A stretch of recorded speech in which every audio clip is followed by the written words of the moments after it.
Hello ka-organic! Welcome to my vlog! So before ako magpatuloy, sa mga hindi pa nakasubscribe dyan sa ating YouTube channel, please click like and subscribe na para updated ka sa next video ni upload ko. Thank you very much! So ayan, yan yung naturally or organically grown na squash or kalabasa. Nakahang siya. Ayan. So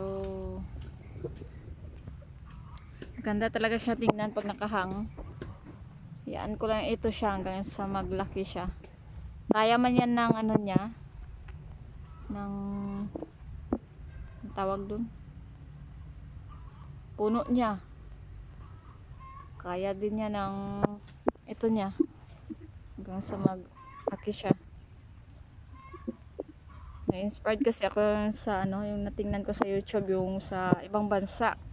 Ayan yung kalabasa nila nakahang. So, gitry ko ito. Ito na siya. So, siya lang din mag-isa.